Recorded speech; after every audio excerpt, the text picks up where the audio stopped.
Hi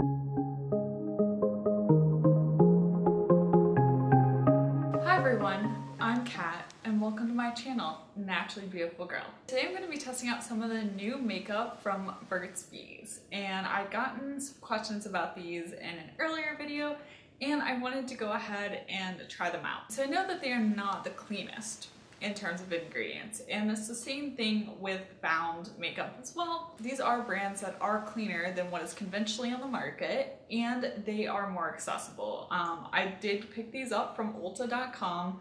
I also know that Target carries some of these. I ordered them from Ulta because I had a coupon from Ulta. I had a $15 off coupon, and so I figured that was a good way to use it. There was a promotion on top of the coupon where if you bought the foundation, they gave you one of the eyeshadow trios as well. So I figured that was a good way to pick it up. So my thought with ingredients and makeup is that anything we can do that is cleaner is better. I take a more kind of middle of the road approach. I am a chemist and I firmly believe that not everything that is natural is necessarily good for you, and not everything that is synthetic is necessarily bad for you either. I think it's a lot of personal choice about the ingredients, and I'm not going to tell you you shouldn't use this ingredient, you shouldn't use that ingredient.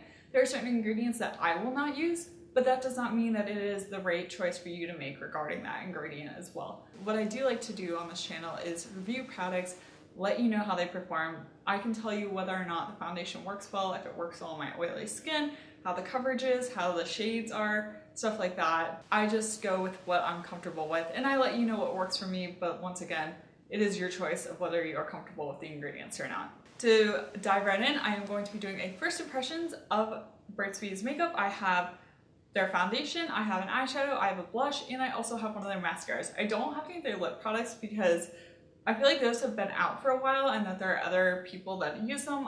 For instance, I know Erin from A Greener Kind of Life. She likes the Burt's Bees lip product. She recently did a swatch video where she swatched all the lip products that she owns, and she included some of her Burt's Bees products in there. So if you're curious about Burt's Bees lip products, I recommend checking out her channel, but I wanted to go with these newer makeup items because they are newer on the market and you're probably curious about whether or not they work. So I'm just gonna jump right in and go in with this foundation. And this is the Goodness Glows Liquid Makeup Foundation, and I have the shade in 1005 Porcelain. This was the lightest shade that it came in. I am super fair. I am normally the lightest shade in all foundations, and sometimes the lightest shade is not light enough for me. So this will be a good first test to see how this works. And this does come in a glass bottle, and there is a pump on top, and you get 1 full ounce of product. It is a fairly runny foundation. The shade does look pretty good. I have it here on my hand. That's probably going to be a pretty good shade match for me. I have a damp beauty sponge, and I also have a makeup brush on hand. This is the Beauty and the Base brush from MOTD Cosmetics. I prefer typically to use a brush because I do like fuller coverage. You know, I have some residual redness from acne that I've been dealing with, but sometimes I find that foundations apply easier with the sponge, so we'll see what works.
Pretty impressed by the coverage that this foundation gave with a brush. I also really enjoy the shade match of it. It's Once again, like I said, sometimes it's hard for me to actually find a shade fair enough for me. And if I remember correctly, I think there are quite a few shades of this foundation ranging into darker shades, which is nice. The one thing I did notice is that it definitely does have a scent to it. Like I could smell it when I was putting it on. And I did read the ingredients, and one of the ingredients is fragrance, but it says on there that it is natural fragrance. What it means by that, I don't know. I didn't realize it contained fragrance. I may not have been as likely to try it if I'd realized that. One of the other ingredients in here I noticed was limonene, which is one of the chemicals that gives lemons their lemony scent, so that could also be what I was picking up, because I did think it smelled kind of citrusy a little bit, but not like, I love citrus scents, but this wasn't a citrus scent that I particularly liked. It is not my favorite like smell on my skin, but I do feel like it is fading pretty fast. Like I'm not noticing the scent now. I'm going to go ahead and apply some concealer and powder. This does not contain sunscreen, so I am going to be setting it with my Lima Pure setting powder, and then I'll be back and we will try out some of the other products. All right, so now I've got my concealer on and the Lima Pure powder. That is something I was noticing as I was applying concealer, that this foundation is definitely more of a dewy foundation. It does not dry down matte, which if you have drier skin, that might be really great for you, but I definitely am glad that I went ahead and set it with a powder, because as someone with oily skin, I think I would have issues with it if I didn't set it. The name of the foundation is Goodness Glows, so I think that that is an accurate name for the foundation. The powder products come in this honeycomb shaped packaging, which is really cute. And I have the blush in the shade Shy Pink. It's this just nice kind of rosy pink color. And I did check thoroughly on the ingredients of the powder products to make sure they did not contain talc, because personally, that is an ingredient that I avoid, and these do not contain talc. Here it is swatched. Sorry, my hand is really dry, so if it looks a little patchy, it is certainly from the dryness on my hand. On my finger here, it just is a nice pink, not patchy at all. I'm going to pick up the blush on my Frillis MF1 brush and apply this to my cheeks. It is a matte blush. It doesn't seem to have any shimmer in it. A lot is coming up off on my brush, so I'm going to make sure to knock some of that off before I apply it on my cheek.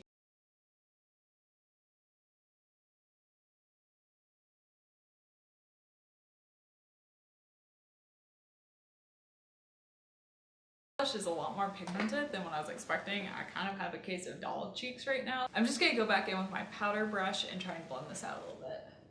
That looks a lot better. The good news is I blended out really easily. I now look a lot less like I have crazy pink cheeks. Instead, I just have a nice flush on my cheeks, which is what I was going for. So now we're gonna move on to eyeshadow. And as I said before, I got a free eyeshadow when I purchased the foundation. So the eyeshadow I have is in 1515 Countryside Lavender, and once again it comes in this honeycomb case. And their eyeshadows are a trio. You get 3 colors. I will swatch them for you here. Here are the 3 shades. So the lightest one is right here next to the blush, and you can't see it because it is basically my skin tone. In between this lighter shade and this darker shade is the middle metallic shade, and you can't see that one either because I can't get it to swatch on my hand. It just doesn't have a lot of pigment. Like, here I am rubbing my finger on it, and here's my middle finger is the one that I tried to pick it up on. I am just not getting any pigmentation up. But the final shade over here, this plummier purple, I am getting some pigment on. I'm gonna see if I can get this to work. I'm not sure. It seems really powdery and just obviously not giving any pigment, but I will do my best to make this work. So I'm gonna go in with my Silk Natural Stickum eyeshadow primer, and this does intensify eyeshadows, so it might help get this middle one more intense, but I don't have a lot of faith in that. So let's see what I can get to work. I'm first gonna try picking up this middle shade on my Terry Miyahira number 13 brush to see if I can kind of dig in and get some pigment coming off, because I was not having any luck with my finger. Okay, I do have some pigment on the brush, so let's see what happens. I put it on my eyes.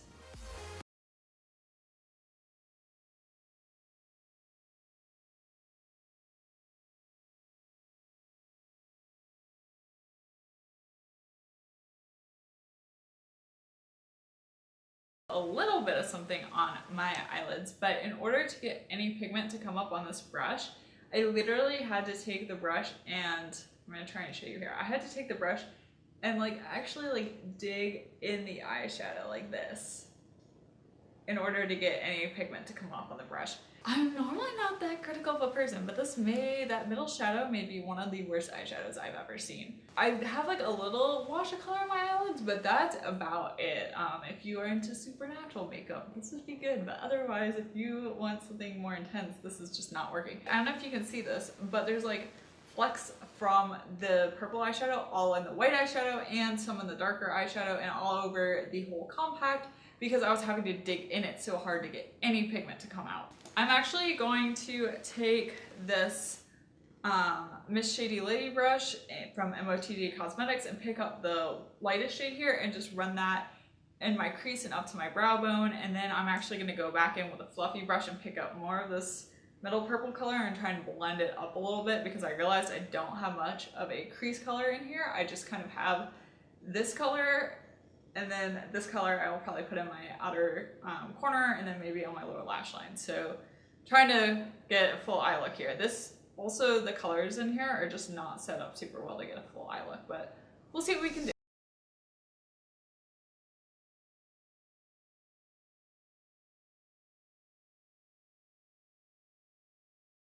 Here is pretty powdery. It did give me a little bit of pigmentation, but now I have some like stuck right here that I'm having a hard time blending. I'm gonna see what else I can do about getting that blended out. In the meantime, I am going to take the Terry Mia here on number 10 brush, pick up some more of this middle shade and try and blend that in my crease a little bit. I'm just trying to save this eye look at this point.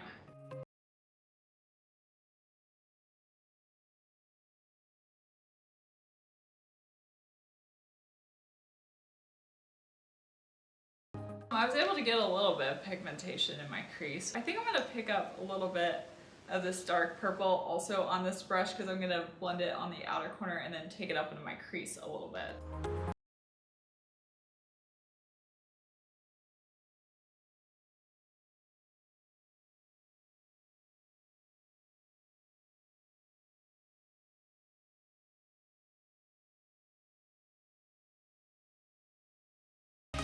That darker purple actually did a lot to save this look.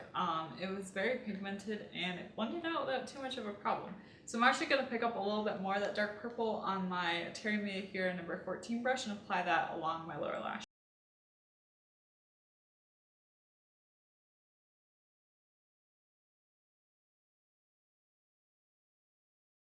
On my lower lash line, and now to finish the look I have one of their mascaras. I believe there are two Burt's Bees mascaras. I got the, which one did I get? I got the Nourishing mascara. The wand on this one looked more interesting to me than the wand on the other one, so I picked this one up. I have this in 1305 Classic Black. I have no idea why the numbers on all their products are so long. Like, they're all at least 1,000. This is a ridiculously long tube of mascara. Like, this is just really, really long, I feel like. This is exactly what I was hoping for. So this is a silicone wand, which is what it looked like online. It was hard to see on the package, but it is a silicone wand. I love silicone wands. They're my favorite mascara wands. So that is why I went for this shape of mascara, so hopefully this works well. If you don't like silicone wands, I think the other one might not have a silicone wand, but this one, the Nourishing mascara, does, and I'm going to go ahead and apply this and we'll see how it looks. But one thing to keep in mind with mascaras though is a lot of times the first use of it is not great. The mascara gets better kind of as it dries down with age. I may have to give you a fuller review of this mascara later after I've used it for longer, but we can see my first impressions of it.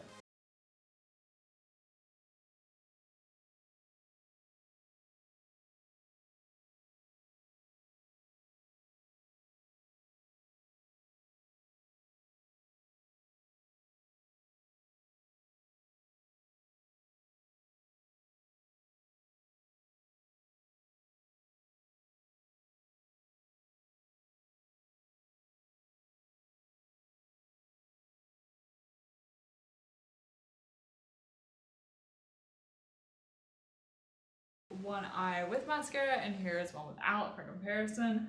even though this is the first time using it, I do like it quite a bit. Like, it did give me a lot of length. Let me go ahead and apply it on the other eye. So I'm pretty impressed by this mascara on the first try. Obviously I'll have to see if it flakes, if it smudges, irritates my eyes or anything like that, but I think my lashes look pretty darn good. So even though this is a ridiculously giant tube of mascara, it's kind of cool. I'm not hating it.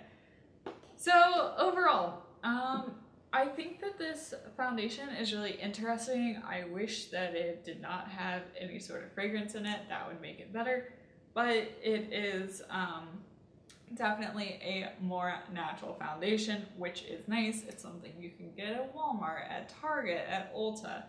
And if you are someone that has drier skin, it is a more of a dewy foundation. Even with powdering, you can see that my face does look not matte. Like, it definitely has a dewiness to it, which also, as we move into winter, I feel like this could even be good for me because sometimes my skin does get kind of dry during the winter. Also, I am super impressed by the fact that there is a shade light enough for me in this foundation, so I do like that about it. I will be wearing this throughout the day, and in the description bar down below, I will let you know how it wore throughout the day, if it broke up on me, if my face got ridiculously oily, all of that I will leave down below. The blush I liked a lot. It had quite a bit of pigmentation to it. It blended out without too much of a problem. I definitely like the blush. If you are curious about the blush, to me that is worth picking up. Once again, I will have to see how it wears, if it fades off my cheeks, all of that, but so far so good on blush. I do not think the eyeshadow is worth it.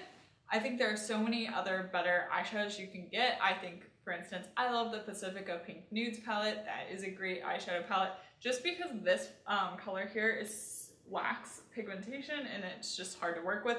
And this purple here, though, I do have to say it is pigmented, it blended well. I think it really added to the eye look. This is like the hero of this eyeshadow trio. It really did save this look for me. But overall, do I think it's worth it? No. Like I said, I would check out Pacifica eyeshadows. They are much, much better. The mascara, I'm pretty impressed by how much it lengthened my lashes. Obviously, once again, I will wear this throughout the day. I will let you know in the description bar how it wears, if it flakes, if it smudges, all of that stuff. The other thing I should note, though, is that both the mascara and the eyeshadow are not irritating my eyes so far. I don't feel my eyes burning. I don't feel them watering. I get a rash on my eyes if I use an eyeshadow that I'm allergic to, and I start itching immediately. Like, I can tell the minute I put on an eyeshadow that does not agree with my eye, but I'm not having any of that with these eyeshadows. Anyway, I hope you found this video useful and maybe a little bit entertaining. If you liked it, give it a thumbs up, and be sure to subscribe to my channel. Let me know what your thoughts are on the Burt's Bees makeup, if you're going to try them out, if you feel comfortable with the ingredients, if you don't. If you are curious, let me know all that down in the comment section, and be sure to check out my Instagram. I'll have my handle down below. I'm at naturallybeautifulgirl. And once again, thank you so much for watching, and I will see you next time. Bye!